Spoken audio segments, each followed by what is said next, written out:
Hi folks, welcome to Luke with Luke. It is Wednesday. I have some new LED lights. The electrician's just been in.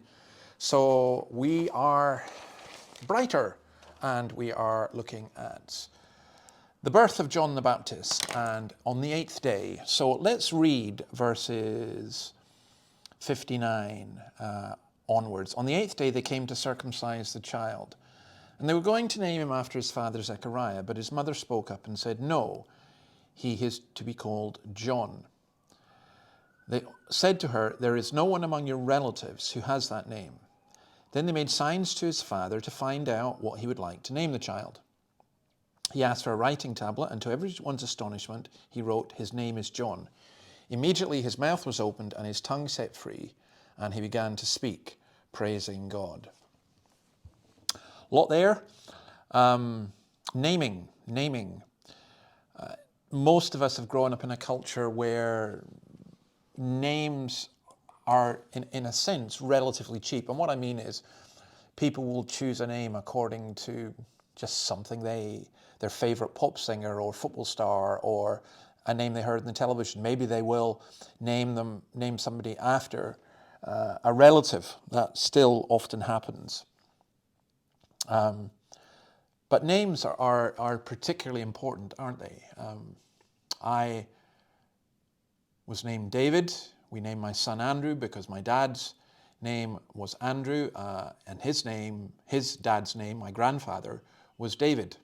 David Andrew, and my son Andrew named his son Finley. Oh well. It's interesting the different reasons that people are named different things and also why people change their names.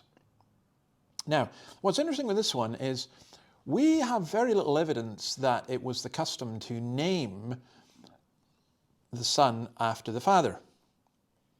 But when they were going to name him Zechariah, and I think the reason for naming him Zechariah was, one, it's a very common name, and two, as we saw in verse 5, it means Jehovah has remembered. God, the Lord has remembered. This miraculous birth, what a wonderful thing. But Elizabeth says, no, he's to be called John. And they say, there's no one among your relatives who has that name. Why would you call him John? It's interesting because John means the Lord has been gracious. And then this interesting bit, verse 62, they made signs to his father. Why? He was dumb, not deaf. It's possible that the word could mean he was deaf and dumb, or more likely it's that people so often associate dumbness with being deaf. Might shout a bit louder or whatever. To some extent, that seems to be quite common in human society. I suspect it's the latter one. And he gets a writing tablet. Of course, that's how he told Elizabeth what the name was to be. And he wrote his name was John. And immediately, his dumbness is taken away. The unbelief is gone. The punishment he received for that has gone. And his dumbness is taken away. His tongue was set free, and he began to speak, praising God. Well,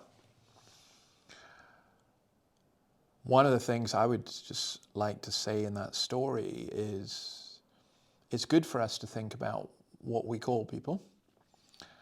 But I would also say this, isn't it great for our tongues to be set free so that we can praise God?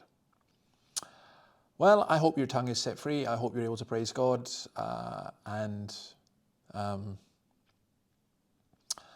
I hope that you know the Lord's joy and blessing because of this just great, wonderful thing. John the Baptist came to point and prepare the way for Christ, who came to prepare the way for us to go to heaven. So God bless you, and hopefully see you tomorrow.